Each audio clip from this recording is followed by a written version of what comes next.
não é só para tratar a síndrome do ovário policístico, tem que levar para a vida essa melhora como um todo.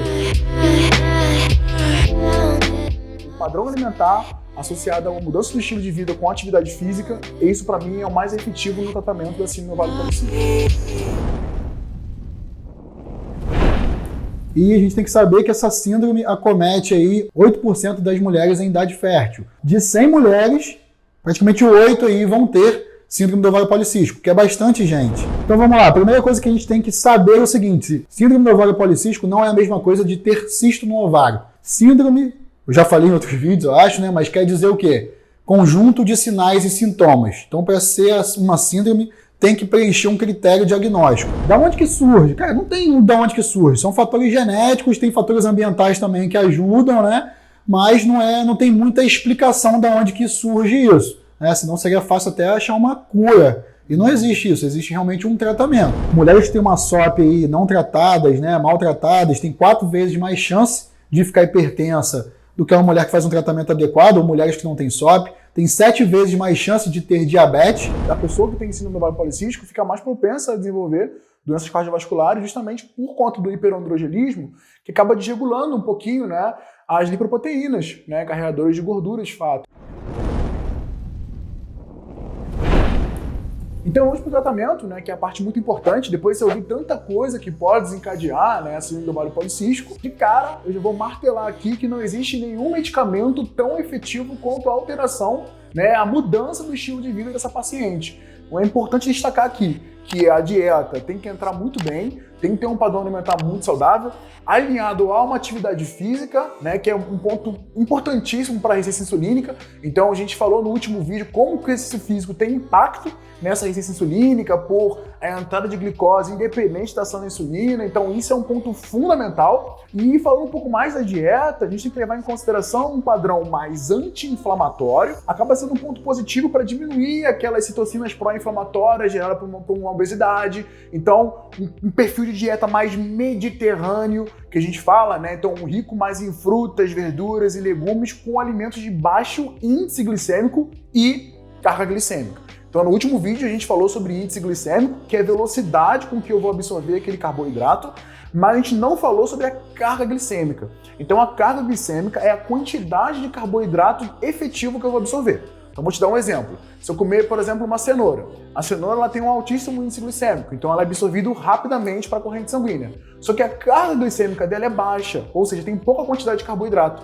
Então aquele pouco carboidrato vai ter influência na insulina, só que é pouco, então vai influenciar pouco. É diferente, por exemplo, de um açúcar, que se eu comer grande quantidade de açúcar, vai ter alto índice glicêmico e alta carga glicêmica. Então isso é muito importante na dieta. Rômulo, eu vou excluir todos os alimentos de alto índice glicêmico? Não, calma. Então você tem que pensar em frutas, verduras e legumes que têm baixa carga glicêmica, isso é um ponto fundamental. Existem também algumas suplementações, eu vou dar exemplo de algumas. Então, por exemplo, o ômega 3, né? O ômega 3 tem um padrão anti-inflamatório muito interessante, mas não é qualquer ômega 3. Né? As pessoas acabam indo na farmácia, né, e compram qualquer ômega 3 que está ali, que é o mais barato, e tem um perfil anti-inflamatório. Não, a gente tem que olhar a concentração desse ômega 3, né? E o principal ali, a gente dá uma olhadinha no DHA. Então tem alguns estudos mostrando que o ácido decoxaexaenoico, né, o DHA, ele é muito efetivo como perfil anti-inflamatório. Então você pode comprar um ômega 3 que tem mais DHA, então, por exemplo, tem alguns que tem um plusinho ali, aí você vê a concentração de DHA, os estudos mostram aí a partir de 1000 miligramas já teria efeito positivo como resposta anti-inflamatória, então tem alguns no mercado com 90 miligramas na porção, então se usar 2 vezes ao dia já seria um ponto positivo. Tem alguns estudos também mostrando a relação, né, da conjugação do DHA com o ácido gama-linolênico, que é o GLA. Então, por exemplo, se eu usar ali 1000 miligramas, né, de DHA com 500 miligramas de GLA. Então é um ponto anti-inflamatório muito interessante. Um perfil de prevenção é muito interessante pensar também. Então existem alguns óleos naturais que a gente pode consumir, inclusive na nossa alimentação. Então como óleo de abacate, óleo de gergelim, óleo de semente de uva. Não é muito comum, né, a gente comprar esses óleos para casa, mas se você usar antes das refeições é um ponto muito interessante. Então uma colher de sopa ali antes do almoço, uma colher de sopa antes do jantar, e você pode de vez mesclar. Então um mês você usa o óleo de semente de uva, no outro mês você usa o óleo de semente de gergelim. Então tem um perfil anti-inflamatório muito interessante que acaba regulando, inclusive, os efeitos do hiperendogenismo, né? Como a gente falou ali do triglicerídeo, do LDL colesterol, HDL colesterol. Um outro suplemento muito interessante também no tratamento da síndrome do ovário policístico é o inositol, por exemplo, né? Geralmente a gente associa inositol com ácido fólico, né? Que tem estudos mostrando relação com a resistência insulínica, né? Então é um ponto positivo. A gente falou no último vídeo também, por exemplo, a curcumina, né? Os curcuminoides, é um perfil também anti-inflamatório muito interessante. Então, como você dá para perceber, tem muita coisa na nutrição, tem infinidades e formas de tratamento. Então, se a pessoa não vai se adaptar com alguma coisa, ela tem outra, né? Então, assim, não tem desculpa realmente. Então, é só ajustar o padrão alimentar associado a uma mudança do estilo de vida com atividade física, porque isso, para mim, é o mais efetivo no tratamento da síndrome do ovário policístico. Só para resumir e fazer sentido, né? Todo esse intuito, né? Às vezes a pessoa acha, tratamento é mudança de estilo de vida, bobeira, mas, cara, não é. O que acontece? Tem que pensar que a pessoa que tem, principalmente essas mulheres com síndrome do ovário policístico, ela tem um fator genético já forte para ter uma resistência insulínica. Então, mesmo se ela não tiver uma resistência insulínica, ela tem que prevenir para não ter, porque ela tem muito mais chance de ficar com hiperinsulinemia e resistência insulínica. Então, todas essas medidas são para a gente reduzir, né, o nível de insulina dela, porque, cara, a insulina dela, pensa que o pâncreas de uma pessoa com síndrome do ovário policístico e está com resistência à insulina, está trabalhando demais, está com muita insulina na corrente sanguínea para tirar essa glicose do sangue e jogar dentro dos músculos, né, para distribuir. Então, cara, toda medida, tanto da dieta quanto do treino, é para melhorar isso. E aí, se não tiver tanta insulina ali circulante, não vai ter tanto estímulo naquela célula da teca que eu falei, não vai ter tanto androgênio, vai quebrar um pouco o ciclo vicioso. Então pode tomar o remédio que for, mas se a pessoa se entope de açúcar e ela não metaboliza bem aquele açúcar, cara, ferrou, não tem tratamento que ajude. Né? Da mesma forma o exercício, que ajuda bastante ali, a gente falou no outro vídeo, né? Sensibiliza a célula para receber glicose, né? E aí o pâncreas produz menos insulina. Então se a pessoa está sem fazer exercício físico, também atrapalha muito. E aí eu já vou me adiantar, né, na parte que eu vou falar mais medicamentosa. Tem um estudo que compara a relação de metformina com realmente a mudança do estilo de vida, de exercício físico, mais uma dieta adequada, né? Por exemplo, uma dieta mediterrânea. E aí separaram em dois grupos. Um grupo sedentário que só fez a metformina e um grupo que não fez a metformina, só mudou o estilo de vida com exercício físico com uma dieta adequada. Então o pessoal do grupo que fez a dieta e iniciou a atividade física teve um resultado 7 vezes melhor do que só o grupo que só usou a metformina. Aí, se fizer esse tratamento mais que tratamento medicamentoso, cara, regula, né, tudo, e aí fica muito melhor. Não é só para tratar a síndrome do ovário policístico, tem que levar para a vida essa melhora como um todo. Vamos falar um pouquinho aí do tratamento médico, né? O Romulo falou muito bem da parte nutricional, que eu sinceramente acho que junto com a atividade física é o básico. Não adianta se entupir de remédio se não estiver fazendo o básico, fazendo arroz com feijão, e aí a gente vai partir para o tratamento ali. Então o tratamento é muito individual, porque é o que eu falei, nem todo mundo tem os 3 critérios, né? Nem todo mundo tem a variável androgênica, nem todo mundo tem uma resistência insulínica, a pessoa que já tem um hábito bom, né, e tudo mais, às vezes não tem. Então é muito individual em cima do sintoma do que a pessoa já tem. É o que a gente falou, não é cura, né? Não tem um remédio para curar a síndrome do ovário policístico. Tem um tratamento para cada condição que cada pessoa apresenta. Como muita gente já apresenta resistência insulínica ou já tem uma predisposição a ter resistência insulínica, a metformina ela é muito usada. O que a metformina faz? A metformina ela faz uma sensibilização da membrana da célula para receber a glicose.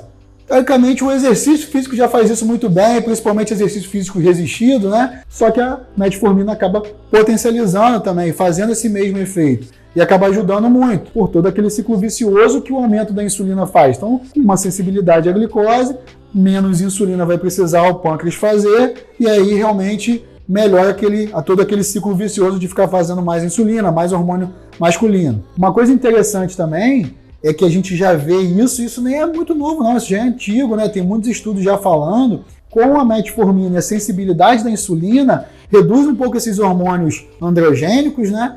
E acaba melhorando essa parte da ovulação. As mulheres que têm dificuldade ali na fecundação, né, de engravidarem, cara, elas acabam ovulando mais e tendo mais chance de engravidar quando tem uma melhora dessa sensibilidade insulina. Então a metformina ajuda bastante nesse público. Se a mulher tem uma regularidade menstrual muito pesada, igual a gente estava comentando aqui, né, um hiperandrogenismo, cara, uma das opções aí, que é muito utilizada hoje, é um anticoncepcional. Então eu vivo brincando aqui com meus pacientes, né, falar, tomar anticoncepcional não é bom, né?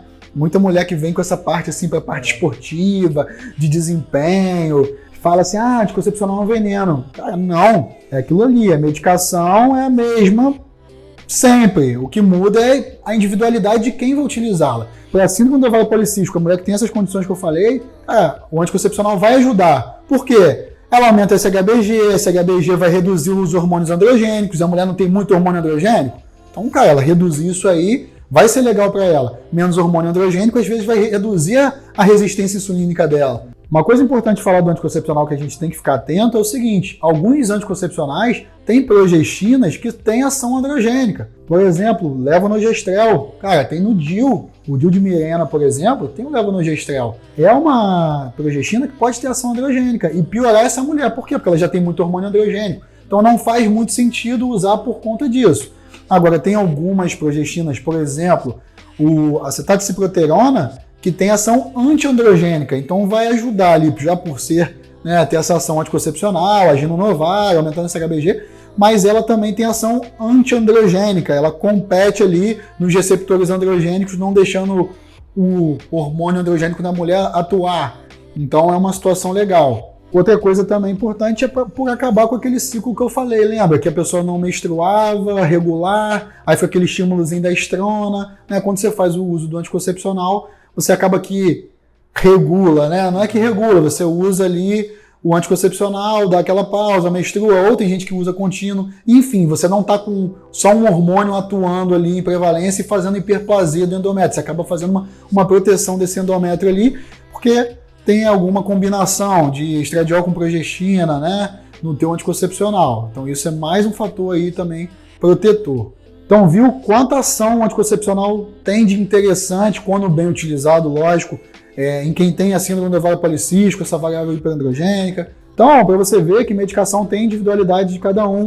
Em algumas pessoas, o anticoncepcional realmente vai ser ruim. Em outras pessoas, vai ajudar e muito. Até mesmo na composição corporal. Vai diminuir a resistência insulínica e tudo mais, vai facilitar. Tem estudo que mostra realmente o anticoncepcional na mulher que tem síndrome do ovário policístico tendo mais facilidade para perder cintura, para perder gordura visceral, que é a resistência insulínica que dá, né, por excesso de androgênio, como a gente já falou. O anticoncepcional, nossa mulher vai melhorar. Esquece todo mundo que fala, ou 880, anticoncepcional é veneno para todo mundo, ou oxandrolona é ruim para todo mundo. Cara, desconfia um pouco, tá? Por quê? Porque não é assim que se usa remédio. A gente tem que usar para a individualidade de cada um. E no caso do que a gente está falando hoje, o anticoncepcional tende a se encaixar bem, por isso que é bastante utilizado, né? E tem bastante estudo. Outra coisa que pode ser usada também, né, para quem tem lá aqueles sintomas, muita acne, queda de cabelo, alopecia, hirsutismo, né? O anticoncepcional já ajuda nisso, né, por reduzir o excesso de androgênio, acaba que a metformina também pode ajudar, por conta da sensibilidade à insulina, também vai ajudar no androgênio. Mas a gente pode usar, por exemplo, a espironolactona, que ela é um diurético, né, mas ela não deixa de ser um progestágeno fraco, né, que vai atuar ali fazendo uma competição pelo receptor androgênico. Então vai acabar tendo um efeito legal para proteção desses, para reduzir esses efeitos androgênicos que a mulher tem. E um outro interessante também, como a mulher tem a testosterona muito livre ali, né? Quando ela tem muito excesso de testosterona, ela acaba convertendo muita testosterona em dihidrotestosterona, que tem uma ação androgênica potente, mais até do que a testosterona, né? Então tem um efeito, o DHT, né, que a testosterona acaba, como tem muita testosterona, vira muito DHT, o DHT é mais prejudicial ainda, é muito mais potente, principalmente em pele, em couro cabeludo, para dar esses efeitos, né, ruins para a mulher. A finasterida acaba reduzindo a conversão, reduzindo a ação da enzima 5-alfa-redutase, que acaba fazendo essa conversão de testosterona em DHT. Então não é que a finasterida ela vá tratar de receptor androgênico. Não, ela só inibe essa conversão e aí o DHT, como é mais potente, se a gente reduzir esse DHT, essa conversão vai tender a ter menos efeito colateral, menos queda de cabelo, às vezes a acne também pode melhorar um pouco. Outra condição legal também de falar são os tratamentos estéticos mesmo, né? Pô, a mulher pode fazer uma depilação a laser, por exemplo, né? Tá com pelo ali nascendo no rosto. O que acontece? Às vezes o hormônio androgênico, como começa a atuar na pele, ele acaba aumentando a glândula sebácea. E isso, o pelo da mulher que era para ser fininho naquela região, o pelo fica grosso, ele começa a fazer uma pilificação aumentada mesmo. A gente fala que parecido até com algumas regiões, região pubiana, região de axila. Então a mulher que era para ter característica em poucos lugares, acabam tendo esses pelos mais grossos e espessos em regiões indesejáveis, né? Então alguns tratamentos estéticos mesmo, né, de depilação a laser e tudo mais, acaba melhorando essa condição. Tenho certeza que hoje você absorveu muita informação, então te faço um convite às vezes de voltar ao vídeo para poder assistir novamente e até você entender de fato. Se tiver alguma dúvida, você pode deixar aqui nos comentários pra gente também, ou chamar a gente lá no direct no Instagram. Essa conexão com vocês é muito importante. Não deixe também de deixar sugestões para novos vídeos. A gente tem sempre ouvido vocês, tanto aqui no Instagram, tanto aqui no YouTube, quanto nas redes sociais. Cara, compartilhem. Com certeza você conhece alguém que tem síndrome do ovário policístico. E quando a pessoa entende realmente a síndrome que ela tem, esse conjunto de sinais e sintomas, quando ela vê a importância dessa mudança de hábito, principalmente, ela vai engajar mais no tratamento. Então, tenho certeza que esse vídeo vai ajudar muito ela. Então, compartilhe para as pessoas que você conheça ou que conheça que tem síndrome do ovário policístico, que vai ajudar muito, com certeza. É isso aí, pessoal. O vídeo de hoje vai ficando por aqui. Muito obrigado pela atenção de todos.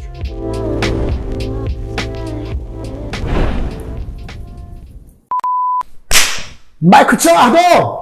Bora! Vamos lá. Se eu botar o café aqui, vai aparecer. Por que eles podem colocar e eu não posso? Tomar no c... Cara, você pode ser pobre e demais.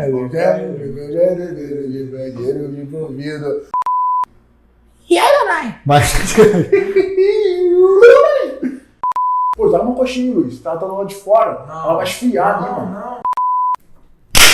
Calma. Doutor não? Eu apertei e você já deu a questão. Marcou aquele coisa. Vai. Como é que tá o bebê viu aí? Tá tudo bem, nada aconteceu. Calma aí. Mostra que tem mesmo. Ah, tá. Você só assim. Ah, tá. Calma. Preso com ele mesmo. É que eu lembrei de escrever. Por exemplo, foi calma aí. Whey protein. Whey Potren. Protein. Nossa. Tu não pode terminar. Não, aí você manda. Então, beleza. Mas você já mandou.